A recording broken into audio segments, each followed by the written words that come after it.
Olá pessoas, hoje vou falar um pouco sobre método de pesquisa quantitativa, mais especificamente sobre validade interna, validade externa e vieses, que são as variáveis espúrias. Isso aqui eu fiz mais para eu estudar, porque eu tenho uma prova daqui a pouco. Também pode ajudar vocês, então vou compartilhar. Isso aqui é um resuminho baseado no artigo da minha professora, vou deixar na descrição, então se vocês quiserem se aprofundar e ler, eu acho uma boa. Eu vou explicar mais por cima e não vou pegar os vieses da validade externa, porque não vão cair na prova. Basicamente é isso. Então vamos lá. Sobre as hipóteses. Um experimento não confirma em definitivo uma hipótese, apenas coloca à prova. Então, quando você vai fazer uma pesquisa, você vai ter um resultado ali, não quer dizer que a hipótese que você testou está totalmente certa para sempre. Então aqui, ó, deixa eu... Pera aí. Se a gente pensar aqui num experimento, vamos fazer uma pesquisa. Será que comer peixe é melhor para a memória? Então, comer peixe melhora a capacidade de memória. Você pode basear essa hipótese em várias coisas, como por exemplo, ômega 3 é bom para a memória e tal. Enfim, mas aí você tem uma hipótese. E aí, se você tem um resultado positivo, você viu que pessoas que comem peixe tiveram um resultado melhor num teste de memória. Mesmo assim, você não pode dizer que isso é uma verdade definitiva. A ciência não funciona assim. Então, outros experimentadores podem colocar à prova essa mesma hipótese e pode ter um resultado diferente. Então, não é uma busca por uma verdade definitiva, não tem como você estabelecer alguma coisa para sempre. E aí, uma hipótese experimental é o enunciado relacionando duas variáveis em uma relação causal. A variável independente, a VI, causará um efeito na variável dependente, a VD. Então, digamos que a variável independente seria o comer peixe aqui, e a dependente seria a capacidade de memória. Ela depende da variável independente. A sua memória, a capacidade dela, dependeria do comer peixe aqui no seu experimento. E aí a gente tem a validade interna de uma pesquisa.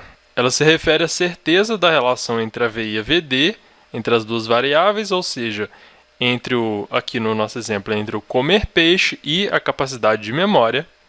Quão você está certo de que é o fato de comer peixe que melhora a capacidade de memória nas pessoas que você estudou. Você tem que ter uma certa confiança para dizer isso. E aí a validade interna será maior se pudermos ter mais certeza de que a nossa hipótese é a única explicação provável para os resultados e que outras possíveis explicações não são viáveis. Você quer ter certeza que comer peixe é a única explicação para a melhora na capacidade de memória dessas pessoas. E que não é outra variável que você não controlou, que você não está manipulando aqui. E a gente vai ver melhor na questão dos vieses.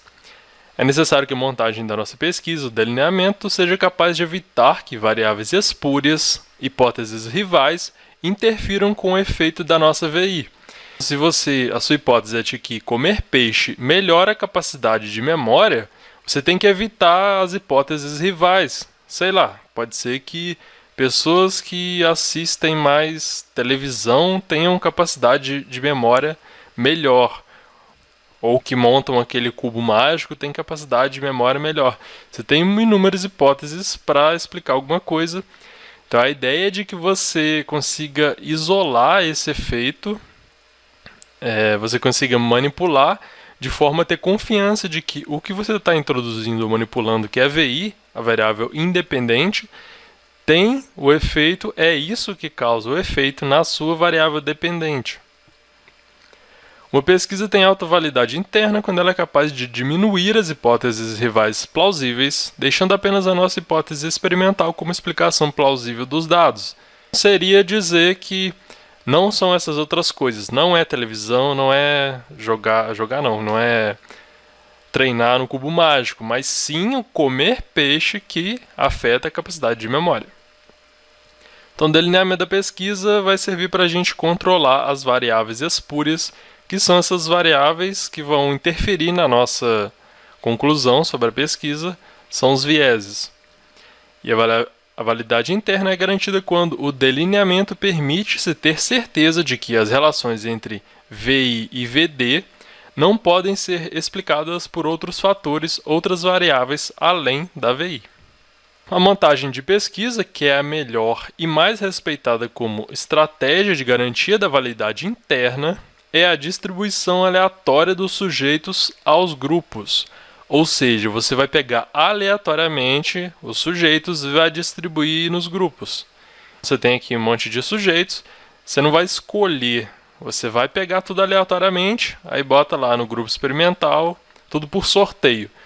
Depois sorteia também quem vai para o grupo controle. A melhor forma é essa distribuição aleatória. Tem a diferença entre seleção e distribuição aleatória. Distribuição, eu vou explicar melhor, mas distribuição é você distribuir mesmo. Você pega o que você já tem e você coloca nos grupos diferentes que você vai pesquisar. A validade externa de uma pesquisa se refere à capacidade de generalização dos resultados obtidos com a amostra da pesquisa para a população-alvo de onde ela foi retirada. Você vai ter uma população aqui, um monte de gente, tudo misturado, uma bagunça. Você vai fazer uma seleção aleatória, e agora é diferente. Você vai selecionar daqui da população, aleatoriamente, pessoas para compor seu grupo. Não é seu grupo, os seus sujeitos. Você vai selecionar pessoas. Daqui, você vai fazer uma distribuição aleatória. Então, quer ver? Aí daqui você vai botar para um grupo aqui, aí outro grupo aqui. Então aqui você está... Deixa eu marcar aqui o negócio. Aqui você está... Nossa, mas que bagunça. Aqui você está fazendo a seleção daqui para cá.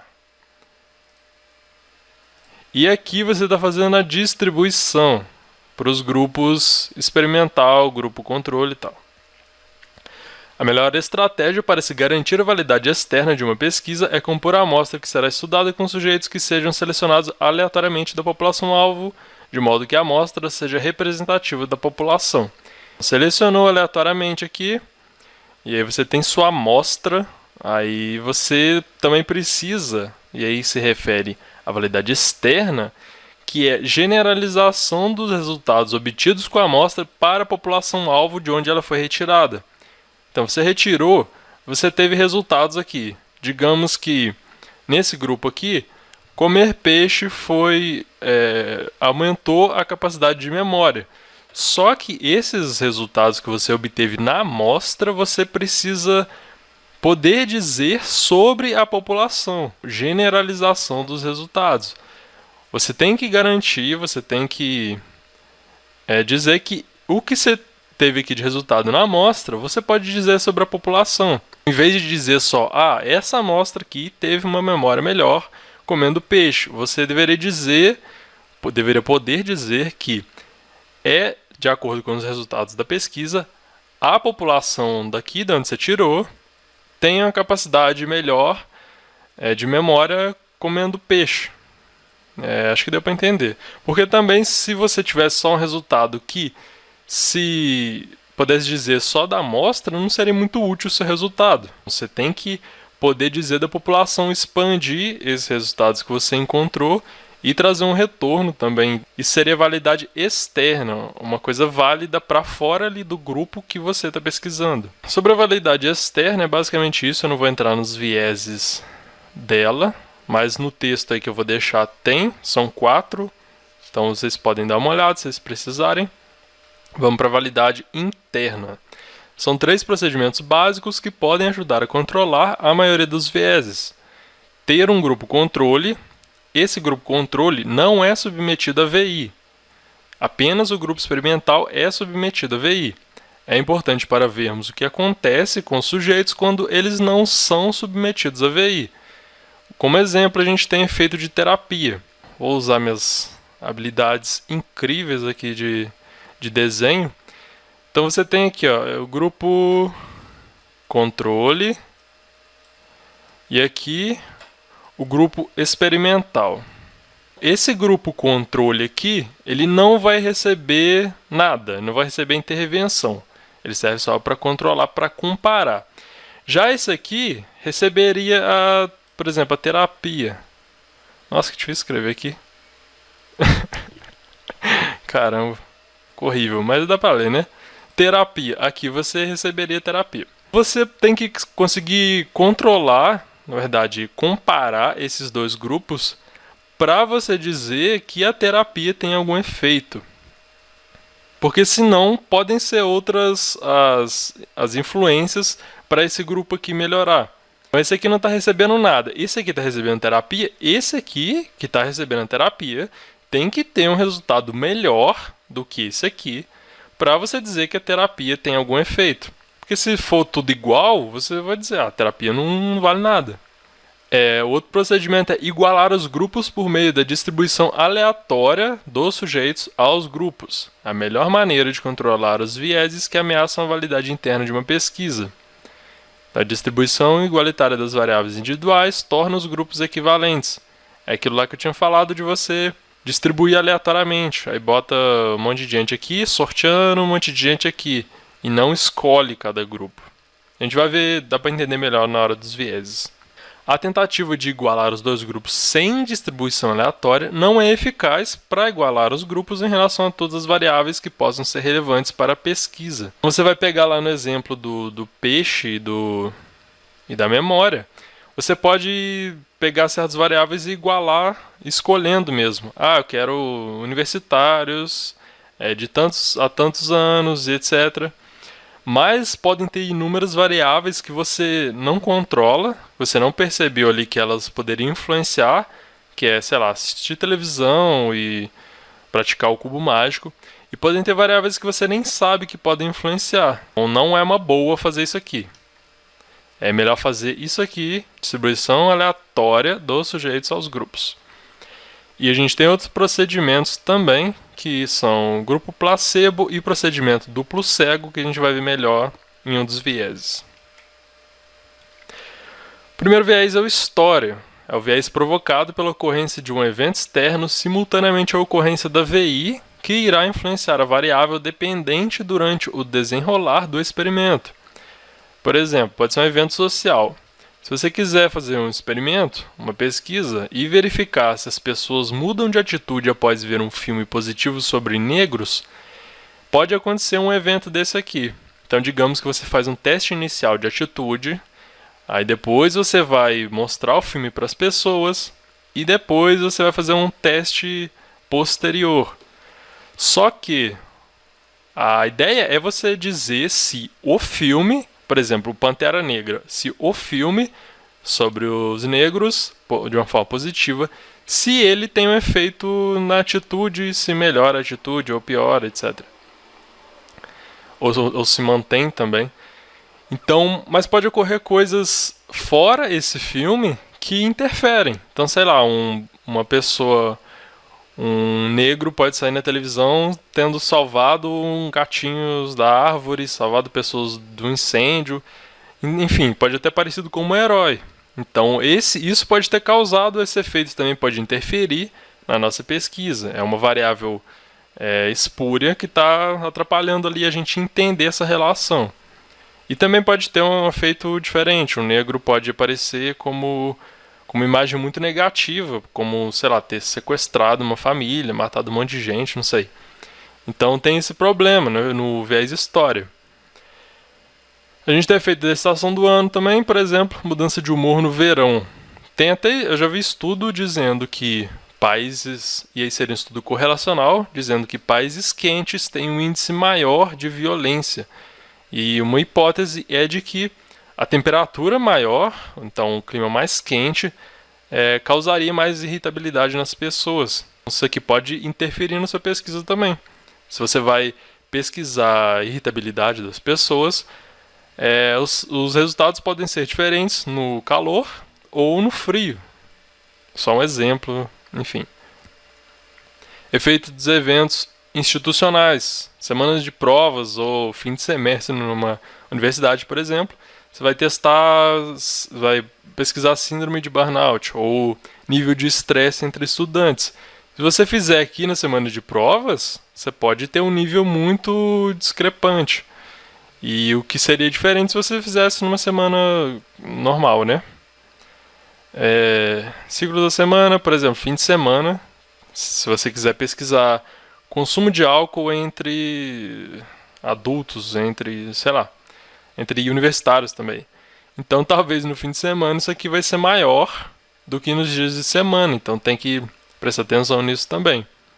Para controlar, você usa o grupo controle, porque no caso da história vai ocorrer igualmente nos dois grupos. Deixa eu pegar minhas habilidades, minhas ferramentas para desenhos incríveis.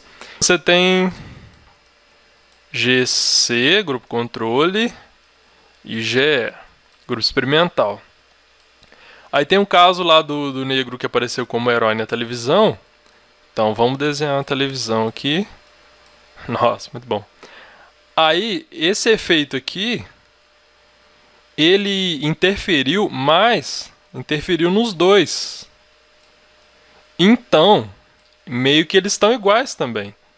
E ainda, isso como tá igual nos dois, aí beleza. Porque aí ainda vai ter o efeito do filme aqui, do Pantera Negra lá, e aqui não vai ter. Isso aqui igualou os efeitos. E aí o efeito discrepante aqui a gente poderia dizer que é por causa do filme que só foi aplicado aqui no grupo experimental. História interna. Aí a gente tem um problema, uma variação, porque ele não está controlado com a utilização do grupo controle, justamente porque é uma história, é um evento que acontece dentro de um grupo. Eventos que ocorrem diferentemente no grupo experimental e no grupo controle. Por exemplo, piada do experimentador ou melhores instruções.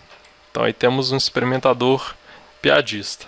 Isso aí faria diferença. Se você tratar, digamos assim, de forma diferente os dois grupos, isso pode interferir no teste. Você vai testar, sei lá, nível de humor em alguma situação. A piada aqui pode fazer uma diferença. Você vai fazer um teste que não é tão simples, você tem que explicar para os grupos como fazer.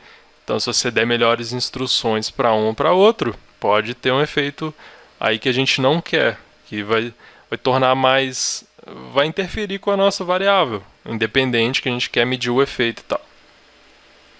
Como controlar seria testar cada sujeito individualmente e separadamente.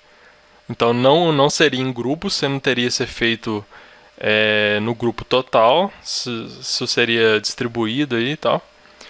E designar sujeitos e os períodos horários aleatoriamente a duas condições experimentais. Isso também ajudaria a evitar o problema de cansaço do experimentador.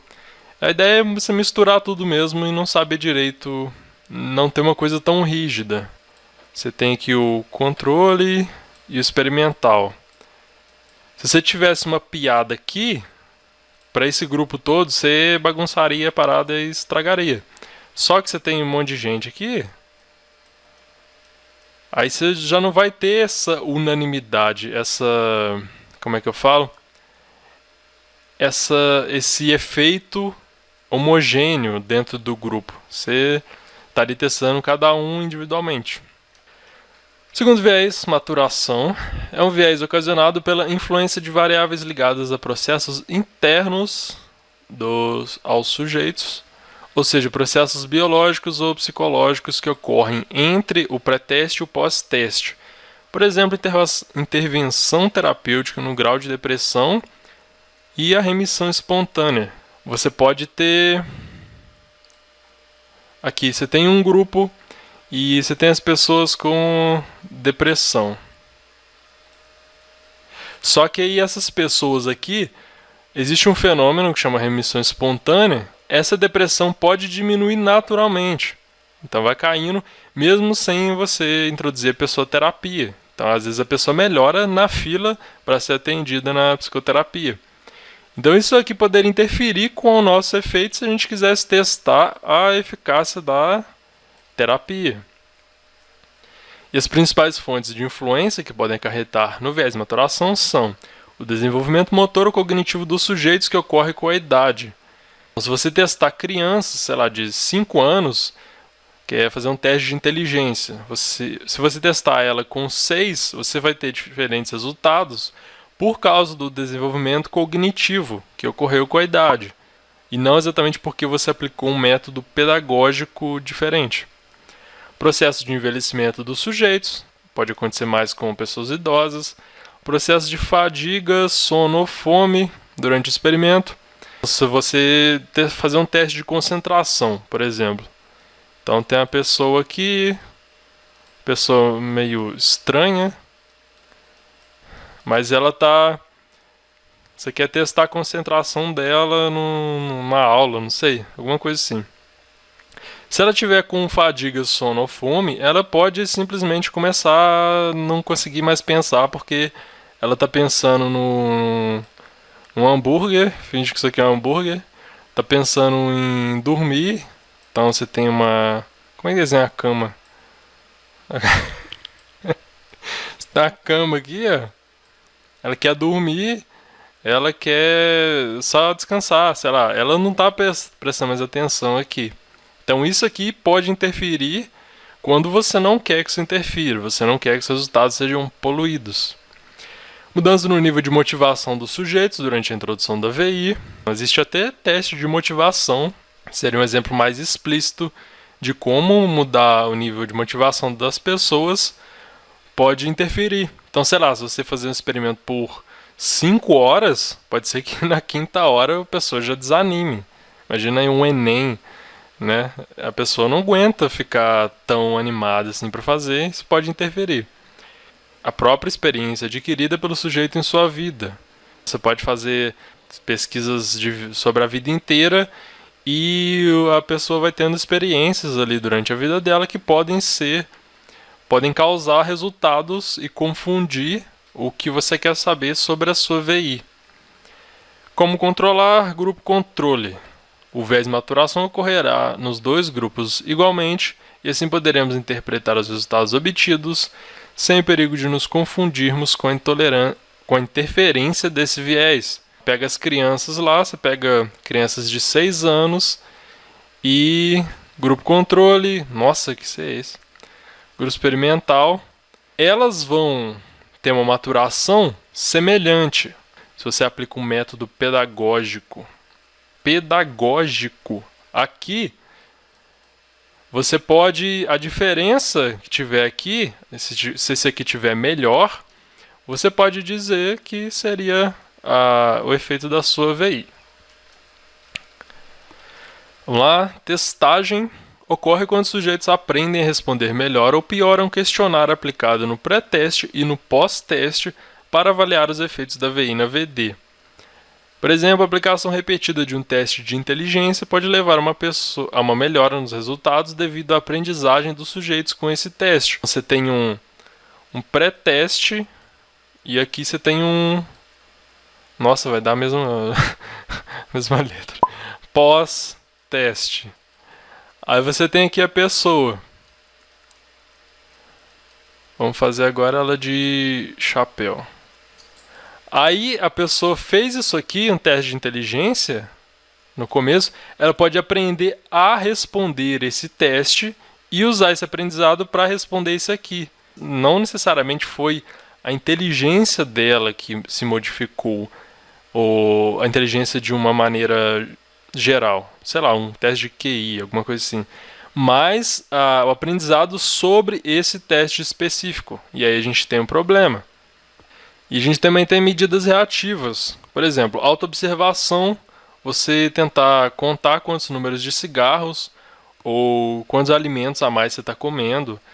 Só que o problema de se auto-observar é que você começa a perceber e agir diferente quanto a isso. Talvez você comece a se auto-observar, você conte o número de cigarros que você está fumando, aí você tenda a diminuir. Você pensa, não, estou fumando muito. E aí você começa a parar. E não seria essa a situação ideal para você fazer a pesquisa. Você iria querer saber o resultado normal. Quantos cigarros a pessoa fuma naturalmente, e aí a autoobservação pode atrapalhar. Também a presença de um observador para avaliar microfones ou câmeras, porque as pessoas agem diferente do que agiriam nessas situações. Se a pessoa está te observando, você tende a agir diferente. Isso atrapalharia os resultados que você quer observar. Também acontece com microfones ou câmeras. A pessoa pode começar a agir diferente porque ela está sendo gravada. O controle do viés de testagem pode ser feito utilizando um grupo controle. Então, esses primeiros três, a história, o viés maturação e o viés testagem, podem ser controlados usando o grupo controle. Apenas o viés história interna não pode. Efeito placebo se refere à influência positiva exercida por uma intervenção pelo simples fato dos sujeitos estarem sendo submetidos a um tratamento, mesmo quando esse tratamento não possui nenhum ingrediente ativo. Esse efeito placebo é muito famoso, muito conhecido, acho que principalmente por causa de medicamentos e tal. E aí, para controlar o efeito placebo, é necessário utilizar, além do grupo controle, que eu comi aqui em algum lugar, chamado de grupo placebo, ou seja, aquele em que os sujeitos recebem uma intervenção placebo. Então você tem aqui grupo controle, grupo experimental e grupo placebo. Poderia comparar os três. Aqui você teria a VI. Aqui você teria o placebo, que seria basicamente uma intervenção, como exemplo, né, semelhante à VI, mas sem a propriedade que causaria alteração. Então, por exemplo, você vai colocar aqui um remédio para gripe. Aqui você tem o princípio ativo do remédio para gripe. Aqui você dá simplesmente um remédio todo igual, com cheiro, aparência, tudo igual, e sem o princípio ativo. Simplesmente para as pessoas estarem tomando um remédio, pode ser uma balinha de açúcar, elas podem tender a melhorar. Acho que isso também é bem tranquilo. E o procedimento de duplo cego é aquele no qual tanto os sujeitos quanto os aplicadores estão cegos quanto ao tipo de intervenção aplicada. Por exemplo, o pesquisador aplicando os remédios, mas no duplo cego ele também não sabe se o que ele está aplicando aqui, na verdade o que ele está aplicando em qualquer grupo, é placebo ou tem princípio ativo. Então, porque ele pode até inconscientemente ou sem perceber, interferir, agir de forma diferente se ele souber o que ele está fazendo, o que ele está fornecendo para cada grupo. Instrumentação. Ocorre quando o nosso instrumento de medida sofre mudanças entre o pré-teste e o pós-teste de modo a interferir com os resultados da nossa variável independente. Exemplo de extensão de uma balança. Pensa aí, você está numa academia, isso seria um halter, não faz sentido nenhum, mas você está lá na academia, aí você quer avaliar o efeito de uma ficha nova de exercícios. E aí você tem aqui no primeiro mês você vai... Não, quer dizer, antes você vai pesar e tal na balança aqui. Aí você vê tal peso. Só que aqui no, sei lá, no terceiro mês, você vai pesar de novo. E a balança aqui, ela mudou, ela estragou, sei lá, ela está pesando você diferente. Então isso seria um problema do instrumento que atrapalharia você saber o resultado exato que você teve aqui nesse tempo e tal. Então os observadores como instrumentos de medida podem também sofrer mudanças, como por exemplo maior familiaridade ou habituação com o processo de medida, ou mudanças de expectativa entre o pré-teste e o pós-teste. O próprio pesquisador, vai fazer uma intervenção no pós-teste, ou fazer um pós-teste depois da intervenção, e ele tem expectativa de que tenha efeito a intervenção. Isso pode alterar até a forma como ele corrige, e muitas vezes ele nem percebe. Isso é um problema, a gente teria que evitar controlando o viés garantindo que o observador não saiba se ele está observando o grupo de controle ou o grupo experimental, nem se o grupo observado está em período de pré ou pós-teste. Então, supondo que você tem aqui uma prova antes e depois, pré e pós-teste, o experimentador ele não deveria saber que isso aqui é do pré e isso aqui é do pós-teste. Ele deveria corrigir tudo isso aqui sem saber de nada. Então, a expectativa dele não influenciaria para o pós-teste ser melhor que o pré-teste, por exemplo, para a intervenção ter um resultado legal e tal. Mortalidade experimental, presente quando a taxa de abandono ou evasão dos sujeitos alterar a composição dos grupos, de forma que o resultado obtido no pós-teste seja decorrente desta mudança e não do efeito da VI. Você tem 100 pessoas no seu estudo, aí saíram 30, né? Você vai mudar esse grupo aqui. Então, supondo que saíram você está fazendo um teste de inteligência, supondo que saíram as 30 mais inteligentes. O teste aqui, sobraram as 70 menos inteligentes, vai ter uma diferença já, que não deveria ter. E aí, para diminuir o efeito desse viés, a gente pode solicitar esses aqui para, num teste de inteligência, por exemplo, fazer a prova. Mas, muitas vezes, você não tem contato com a pessoa, ela sumiu do mapa. Você deveria comparar os dados do pré-teste, do pré e do pós.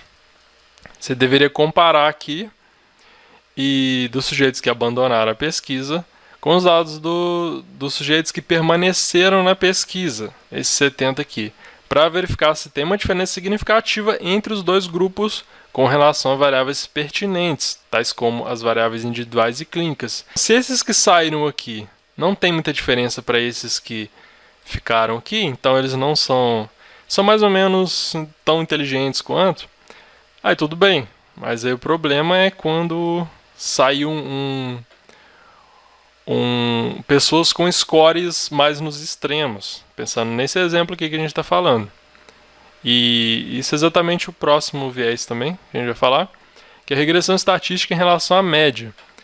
Esse viés ocorre quando escolhemos sujeitos com scores extremos no pré-teste para fazer parte da nossa pesquisa, principalmente quando temos apenas um delineamento de um só grupo. Exemplo, piores ou melhores alunos. Você vai fazer um teste de inteligência, se você pegar só gente igual a Lisa Simpson, mas não é uma amostra boa da sua população. Você teria... E mesma coisa se você pegasse um score pior, então com notas muito baixas, por exemplo, notas muito altas. Porque essas notas também, essas pontuações, têm uma tendência a ir em direção à média do grupo. Então você teria um problema aqui. E controlando, você faria o delineamento de dois grupos retirados aleatoriamente da população. E não pegando só os mais inteligentes ou os menos inteligentes. Por isso que é importante a questão de seleção aleatória e distribuição aleatória. Seleção é um grande problema em pesquisas correlacionais. É um viés ocasionado por diferenças que podem existir desde o início, ou seja, quando você seleciona, elas já estão lá, diferenças entre o grupo experimental e o grupo controle, quando se usa um delineamento de dois grupos não equivalentes. Por exemplo, alcoolistas voluntários. Se você vai fazer uma pesquisa sobre álcool, sobre o uso de álcool relacionando a, depressão, pode ser que os voluntários, por serem voluntários, já estejam mais propensos a melhorarem, de certa forma. Então, se você deixar que eles escolham entrar no grupo experimental e você vai fazer uma psicoterapia para eles melhorarem da depressão, pode ser que não seja a psicoterapia que você está melhorando, que está fazendo eles melhorarem, mas já a questão interna deles pode ser, estavam propensos àquilo ali, ou já não estavam num grau tão severo de depressão que nem iam querer participar. Então, se eles participaram, já pode ser um sinal positivo em relação à melhora na depressão, mas que pode atrapalhar os resultados da pesquisa. E para controlar, esse viés só pode ser controlado se, no início do experimento, nós distribuirmos os sujeitos aleatoriamente aos grupo experimental e grupo controle, não deixando assim a composição dos grupos ao desejo dos sujeitos. Então você pegaria um monte de alcoolistas, gente com problema com álcool e tal, e você distribuía eles. Deixa eu desenhar aqui meus desenhos legais. Você tem aqui grupo controle experimental. Você não pode deixar que eles escolham ir para o grupo experimental, porque você pode ter um viés. Você pega um monte de gente aqui, tem alcoolistas, tem um que está muito ruim de depressão, tem outro que já está de boa e quer ser voluntário, enfim, várias pessoas em situações diferentes. Você pega aleatoriamente aqui e distribui para cá, e aleatoriamente aqui e distribui para cá. Espero que vocês tenham entendido com esse recurso gráfico impressionante. Procedimento mais recomendado pelos estatísticos, então a distribuição aleatória aos grupos já é um bom procedimento, mas tem os estatísticos também que dizem que para garantir a equivalência dos grupos é primeiro importante a gente igualar todos os sujeitos com relação a variáveis mais importantes. Sei lá, você escolher os alcoolistas que estão num certo grau de depressão igual ali, mais ou menos, e não pegar qualquer um que pode ter uma depressão profunda e um que já está melhorando. Então pega os que iguala algumas variáveis, não sei, idade, gênero, grau de depressão. Depois você distribui eles aleatoriamente aos grupos. E seria um modo mais interessante. E acho que vocês já perceberam essa altura que não é fácil fazer uma pesquisa válida, uma pesquisa com muito controle, com controle de todas as características. Pode ser bem complicado. E a gente tem o último viés, que é a interação entre seleção e maturação ou outras interações entre os vieses. Esse é só um exemplo, então, viés seleção pode interagir com maturação provocando um viés particular. Por exemplo, tratamento para depressão com voluntários. Tem aquele caso da remissão espontânea que eu falei. Os voluntários podem já estar tendendo a uma remissão espontânea. Nossa, trocando a palavra. Remissão espontânea. Então, além de você ter o problema de seleção, você já selecionou pessoas voluntárias tendendo a melhora ou com já um grau melhor de depressão, um grau menor de depressão. E além de elas já estarem mais de boa, você tem a tendência já a uma remissão espontânea, que aqui seria um caso de maturação. Então você teria dois viés acontecendo ao mesmo tempo. Para controlar, utilizar o delineamento de séries temporais múltiplas, no qual todos os dois grupos são avaliados várias vezes antes e depois do tratamento. Vamos simplificar isso aqui, né? Por exemplo, todos os sujeitos seriam avaliados todas as semanas durante 6 semanas. Depois do tratamento, o mesmo procedimento seria feito. Nesse caso, poderíamos observar a evolução de cada grupo separadamente. Se houver alguma tendência a uma maturação diferente no GE do que no GC, devido ao viés interação, podemos notar isso desde o início, nas 6 primeiras medidas anteriores ao tratamento. Então você tem um monte de gente aqui, ó. Então você vai, durante 6 semanas... Nossa, 6 semanas... Você vai... Nossa, não deu. Isso aqui foi incompreensível. Durante 6 semanas você observa pessoas aqui, o grau de depressão, por exemplo. Se ficar normal, você vai fazer o tratamento. E aí você vai observar se melhora o grau de depressão, se ele diminui, né? Ou se piora, ou se mantém. Só que nessas 6 semanas aqui, você já pode observar também se já está tendo um problema de seleção, que aí as pessoas poderiam já estarem melhorando, ou de maturação também. Então isso aqui, o grau de depressão poderia estar melhorando. No caso ele, confundi, mas ele estaria diminuindo, né? Você teria uma melhora mesmo, um melhor nível de recuperação, digamos assim. Aí você já, aqui, antes do tratamento, você já veria, olha, eles já estão melhorando. Então, a gente tem um problema aqui. Agora, se eles continuam, mantém aqui, e aí no tratamento eles vão melhorando, aí você pode pensar, então foi o tratamento que está melhorando aqui. Acho que é isso.